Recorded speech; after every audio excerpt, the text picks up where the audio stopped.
Hello everyone. इस video में हम राजस्थान के जो लोकगीत हैं, ठीक है, और लोक वाद्य यंत्र जो राजस्थान में हैं, उनसे संबंधित जो एग्जाम्स में इंपॉर्टेंट क्वेश्चंस पूछे जाते हैं उनको हम इस वीडियो में डिस्कस करेंगे। ठीक है, तो चलो स्टार्ट करते हैं।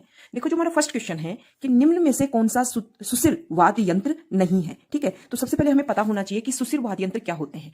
जो वाद्य यंत्र जिनमें अगर हम फूंक मारते हैं और फिर उससे आवाज या ध्वनि उत्पन्न होती है तो वो होते हैं सुशिर वाद्य यंत्र। मतलब फूंक से जो बजते हैं वो सुशिर वाद्य यंत्र होते हैं। तो देखो, सुरनाई, अलगोजा, नागफणी, ये तीनों सुशिर वाद्य यंत्र का उदाहरण है। जो कमायचा जो उदाहरण है वो सुशिर वाद्य यंत्र का उदाहरण नहीं है, वो तत्ववाद का उदाहरण है। अब तत्ववाद्य यंत्र क्या होते हैं? इन पे तार लगे होते हैं, ठीक है, जैसे वीणा।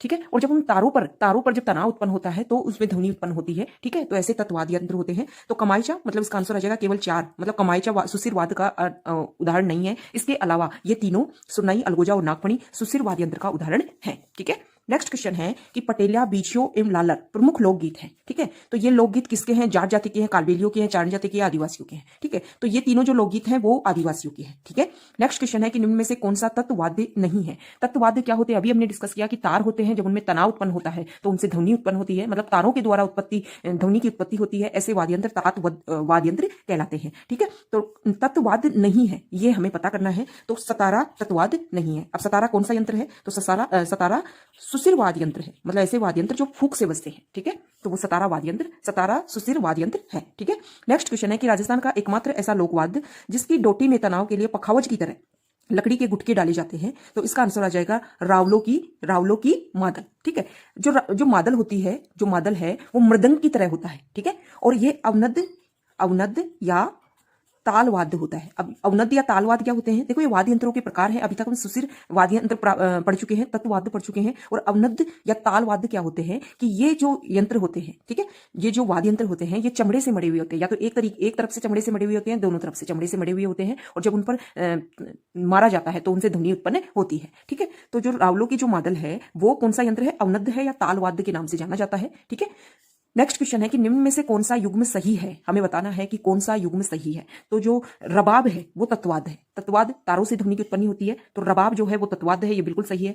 खड़ताल जो है वो क्या है? घनवाद्य है। अब घनवाद्य क्या है कि जब किसी पर चोट हम देते हैं, चोट से जब ध्वनि उत्पन्न होती है, ठीक है, कोई लय ताल उत्पन्न होती है, तो वो होती है घनवाद्य। ठीक है, जो बाकिया है वो सुशिरवाद्य है, घनवाद्य नहीं है, सुशिरवाद्य है। और जो डेरू है वो भी अवनद या तालवाद्य है। ठीक है, तो जो रबाब है वो तत्ववाद है, ये बिल्कुल सही मैच है। नेक्स्ट क्वेश्चन है कि रावण हत्ता क्या है। ठीक है, तो रावण हत्ता एक प्रकार का वाद्य यंत्र है। ठीक है, तो रावण हत्ता कौन से प्रकार का वाद्य है? तो ये तत्ववाद है, तत्ववाद। ठीक है, तत्ववाद्य है। और जो पाबूजी कौन है? हमारे लोक देवता है। और मारवाड़ में सबसे पहले ऊंट लाने का श्रेय पाबूजी को ही जाता है। तो पाबूजी, डूंगजी, जवारजी के भोपे और भील इसको रावण हत्ता को बजाते हैं। ठीक है, जब वो फड़ गाते हैं इनकी तो वो इनको बजाते हैं रावण हत्ता को। नेक्स्ट क्वेश्चन है कि लांगुरिया लोकगीत है।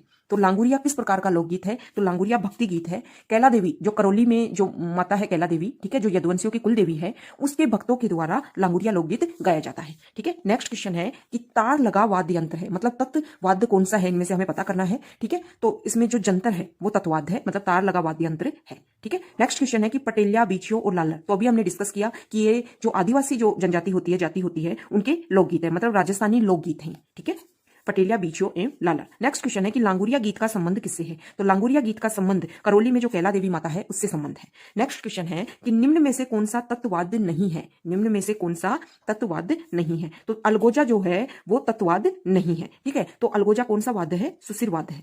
सुशिरवाद क्या होता है? वे वाद्य जो फूंक से बजते हैं। ठीक है, फूंक से जो बजते हैं वो सुशिरवाद्य होते हैं, तो अलगोजा सुशिरवाद्य है। नेक्स्ट क्वेश्चन है कि ऐसा लोकवाद्य जिसका निर्माण आधे कटे नारियल की कटोरी से होता है। ऐसा लोकवाद्य जिसका निर्माण आधे कटे नारियल की कटोरी से होता है, तो इसमें क्या होता है कि रावण हत्ता ऐसा लोकवाद्य है। बड़ा आधा नारियल उसके खोल पर कवर पर चमड़ा मढ़कर ये रावण हत्ता बनाया जाता है। ठीक है, और रावण हत्ता के बारे में हम डिस्कस कर चुके हैं कि पाबूजी और डूंगजी, जवारजी के जब फड़ गाई जाती है तो भोपे और भील इस रावण हत्ता को बजाते हैं। ठीक है, नेक्स्ट क्वेश्चन है कि निम्न में से मांड गायिका कौन है? निम्न में से मांड गायिका कौन है? तो हमारे जो ऑप्शन है वो है, ऑप्शन जो है गंगूबाई, गौरी देवी, परवीन रंगीली, रोशन आरा बेगम। ठीक है, तो इसका जो आंसर आ जाएगा वो है गौरी देवी। ठीक है, गौरी देवी पाली की है। ठीक है, और वो मांड गायिका रह चुकी है। देखो, जो मांड गायकी की जो उत्पत्ति है ना वो जैसलमेर से हुई थी, ये हमें पता होना चाहिए। ठीक है, और जब सामंती शासन था तो ये मांड गायकी है, इसकी बहुत ज्यादा वृद्धि हुई, विकास हुआ। ठीक है, नेक्स्ट क्वेश्चन है कि केसरिया बालम केसरिया बालम आओ नी पधारो हमारे देश वो कौन से राग से प्रसिद्धि मिली थी? तो इस जो ये जो गीत है, ये जो लोकगीत है, इसको जो प्रसिद्धि है वो मांड गायकी से इसको प्रसिद्धि मिली थी। ठीक है, और अल्लाह जिलाई बाई बीकानेर की मांड गायकी है, गायिका है एक अल्लाह जिलाई बाई। ठीक है, उन्होंने इसको गाया था और राजस्थानी पर्यटन का ये लोगो बन गया था। ठीक है, नेक्स्ट क्वेश्चन है कि मांड गायकी से संबंधित गायक या गायिका निम्न में से कौन है? तो अभी हमने डिस्कस किया कि अल्लाह जिलाई बाई मांड गायिका से संबंध रखती हैं। ठीक है, उन्होंने केसरिया बालम आओ नी पधारो हमारे देश गाया था और वो बीकानेर जिले से संबंध रखती है। ठीक है, नेक्स्ट क्वेश्चन है कि मोरचंग है, मोरचंग क्या है? तो मोरचंग देखो एक वाद्य यंत्र है। किस प्रकार का वाद्य यंत्र है? तो सुसिर वाद्य है, मतलब वे वाद्य जो फूंक से बजते हैं वैसा यंत्र है। जो मोरचंग है उसे राजस्थान का जूझ हार्प भी कहा जाता है। क्या कहा जाता है? जूझ हार्प। ठीक है, ये जो मोरचंग है इसको लंगा जाति द्वारा, लंगा जाति के लोगों द्वारा इसको बजाया जाता है। ठीक है, ये जो मोरचंग है वो लोहे का एक छोटा लोक वाद्य है और इसको होठों के बीच में रखकर बजाया जाता है। गीतों के साथ लय देने के लिए इसका प्रयोग किया जाता है। नेक्स्ट क्वेश्चन है कि राजस्थान में झोरावा गीत है, राजस्थान में जो झोरावा गीत गाया जाता है वो किस प्रकार का गीत है? तो ये एक विरह गीत है। ठीक है, नेक्स्ट क्वेश्चन है कि राजस्थान में भाट जाति का मुख्य कार्य क्या है? तो देखो जो भाट जाति के जो लोग होते हैं वो अपने यजमानों की वंशावली लिखते हैं और समय समय पर उसका बखान करते हैं। ठीक है, तो उनका मुख्य कार्य है विभिन्न परिवारों की वंशावली का अभिलेखित करना। नेक्स्ट क्वेश्चन है कि निम्न में से कौन सा तत्ववाद्य नहीं है? तत्ववाद्य कौन से होते हैं?